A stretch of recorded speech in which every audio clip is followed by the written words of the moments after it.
नमस्कार दोस्तों, मेरा civil engineering learning and technology YouTube channel पे आपका स्वागत है। आज हमारा टॉपिक है cover block, crank bar and lapping joint.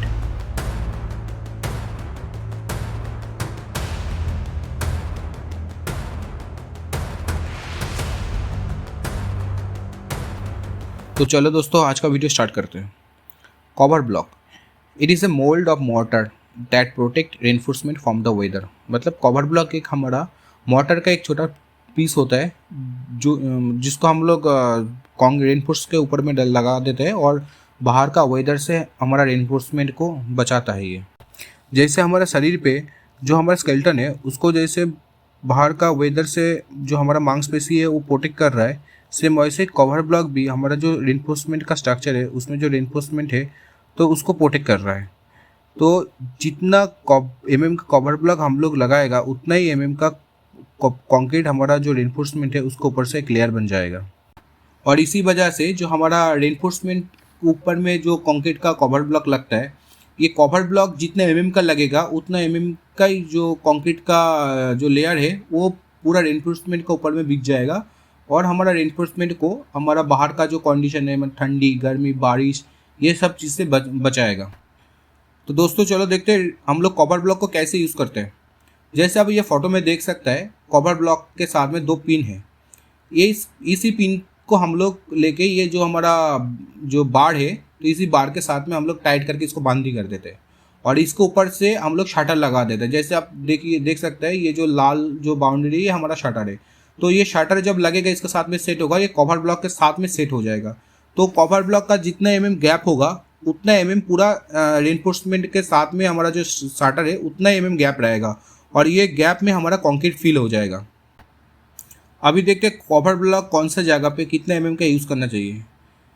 जैसे हमारा फुटिंग का ज़मीन के साथ में जो हमारा जो रेनफोर्समेंट रहेगा उसमें 75 mm और फुटिंग के ऊपर में जो स्ट्रक्चर रहेगा तो उसमें हम लोग 50 mm तक यूज़ कर सकते हैं।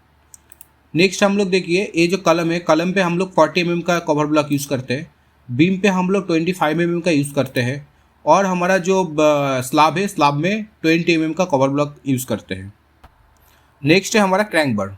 It resist the negative bending movement in structure. मतलब हमारा जो आरसीसी स्ट्रक्चर होता है उसमें नेगेटिव बेंडिंग मूवमेंट को रेजिस्ट करने के लिए हम लोग क्रैंक बार को यूज़ करते हैं। जैसे आप ये फोटो में देख सकते हैं, हमारा ये जो आरसीसी स्ट्रक्चर है इसमें जो बीम है, बीम का ऊपर से जो लोड पड़ रहा है उसके वजह से एक पॉजिटिव बेंडिंग मूवमेंट और ऊपर में एक नेगेटिव बेंडिंग मूवमेंट एक क्रिएट हो रहा है।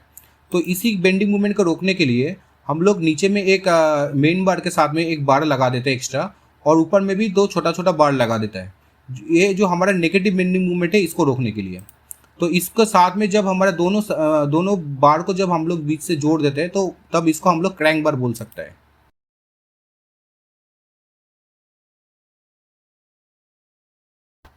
अभी देखते हैं एक बीम पे हम लोग क्रैंक बार को कहाँ प्रोवाइड कर सकते हैं।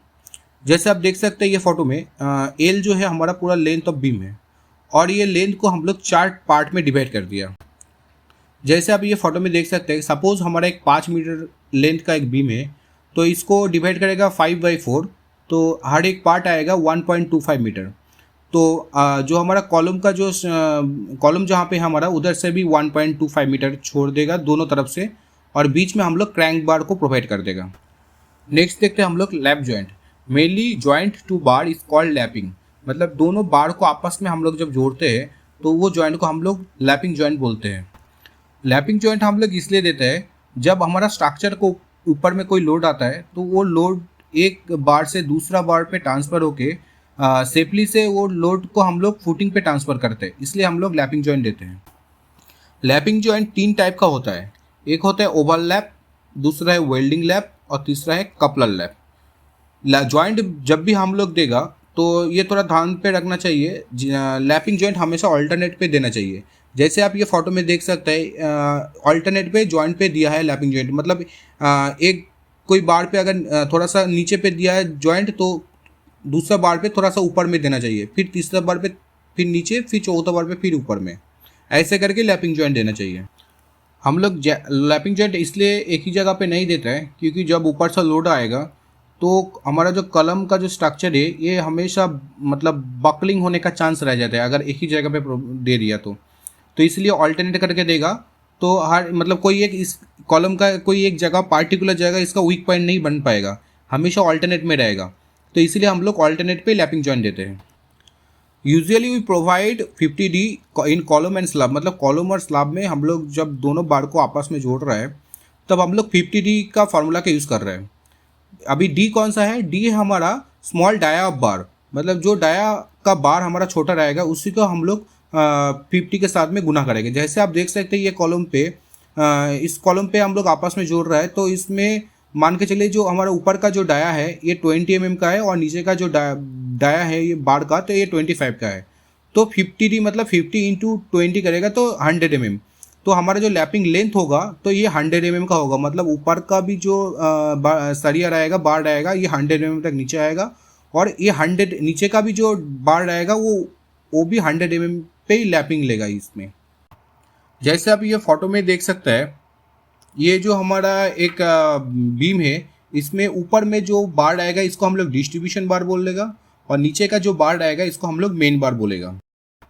अगर मेन बार पे हम लोग अगर लैपिंग जॉइंट दे दिया बीच में तो आप जैसे देख सकते हैं ये फोटो में ऊपर से जब लोड आ रहा है तो हमारा कैसे जो बीम है वो कैसे बकलिंग कर लिया बीच से, ये इसमें हमारा जो नेगेटिव मूवमेंट को क्रिएट कर लिया जिसको हम लोग में इसमें लाल मार्क से दिखाया इसमें। तो इसलिए हम लोग मेन बार पे कभी भी बीच में लैपिंग जॉइंट को नहीं प्रोवाइड करते हैं। तो चलो दोस्तों देखते हैं हम लोग लैपिंग जॉइंट को कहाँ पे प्रोवाइड कर सकता है इस बीम पे। जैसे मान के चलिए ये 6 मीटर का एक बीम है तो इसमें कवर है 25 mm का, बीम का डेप्थ है 300 का और जो बाड़ है हमारा ये 25 mm का बाड़ है और इसमें जो कलम है कलम से दोनों तरफ से 2D करके हम लोग डिस्टेंस मेंटेन करेगा। 2D डिस्टेंस मेंटेन करने के बाद ही हम लोग क्रैंक बार प्रोवाइड करेगा। अभी देखते हैं ये डी क्या होता है।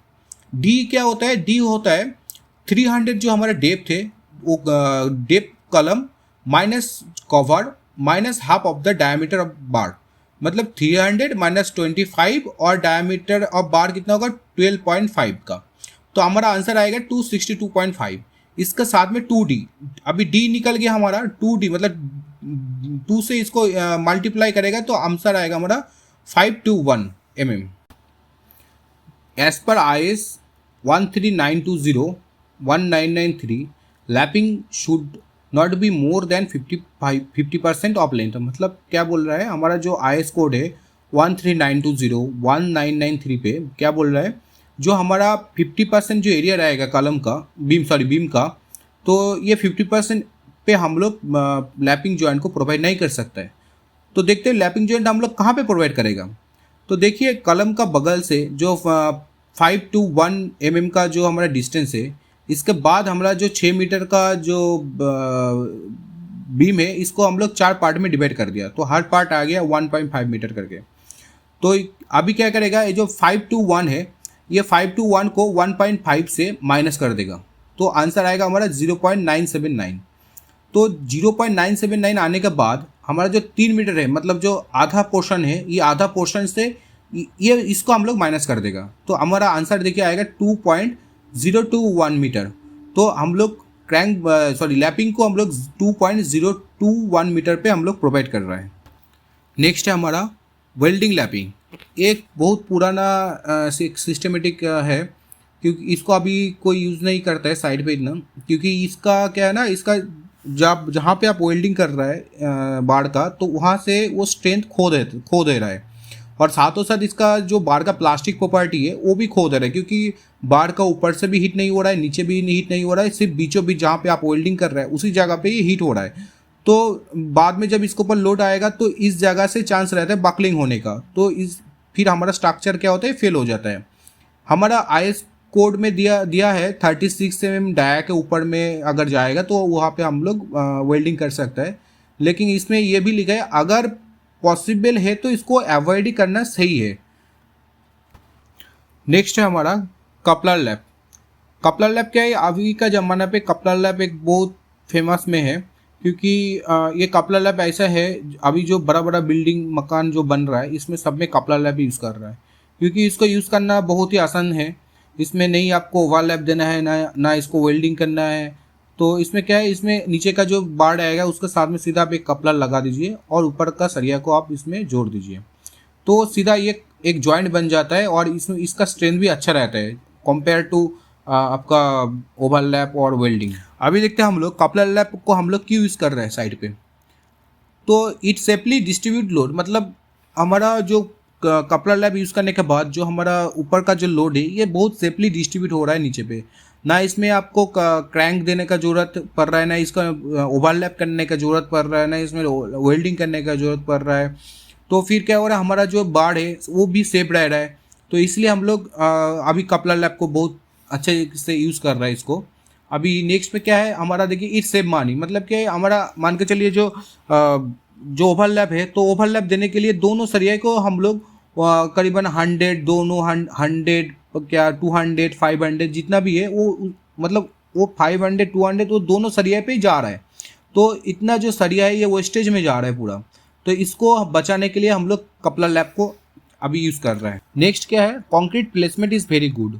मतलब क्या है, जो हमारा हेवी स्ट्रक्चर होता है जिसमें हमारा एक कोई कॉलम पे मान के चलिए बहुत सारा इसमें रेनफोर्समेंट यूज़ कर रहा है, तो उसमें हमारा अगर ओवरलैप यूज़ कर रहा है तो उसमें क्या होगा, जब हमारा कंक्रीट प्लेस करेगा, जब हमारा नीडल वाइब्रेटर यूज़ करेगा तो उसमें सही तरीक़े से हम लोग नीडल वाइब्रेटर का यूज़ नहीं कर पाएगा। और ये भी होता है कई जगह पे इसका जो बाइंडिंग वायर से हम लोग जब बांधता है ना क्रैंक ओवरलैप को, तो वो कई जगह पे खुल भी जाता है। तो एक चांस रहता है, डर रहता है हमारा स्ट्रक्चर फेल हो जाएगा। वेल्डिंग करने के बाद भी कभी भी जब हम लोग उसको वाइब्रेट करते हैं तो वेल्डिंग भी कभी कभी खुल जाता है। तो कपलर लैप इसलिए यूज़ कर रहा है, इसमें सरिया भी बच रहा है, इसमें हम लोग कंक्रीट भी अच्छे तरीके से इसको कर पा रहा है इसमें। तो इसलिए हम लोग कपलर को अभी बहुत अच्छे से इसको फेमस हो गया ये। तो दोस्तों आज का वीडियो इतना ही। मेरा अगला वीडियो पे आने वाला है कटिंग लेंथ ऑफ बार, जो एक बार BBS मतलब बार बेंडिंग शेड्यूल रेडी करने के लिए बहुत एक इम्पोर्टेंट रोल निभाता है ये कटिंग ऑफ बार का। तो अगर आपको पेमेंट के बारे में और जानकारी चाहिए तो मेरा डिटेल्स डिस्क्राइब ऑन पेमेंट का ऊपर में एक वीडियो प्लेलिस्ट है जिसमें पूरा हर लेयर का बारे में डिटेल्स में डिस्क्राइब किया है, उसको आप देख सकते हैं।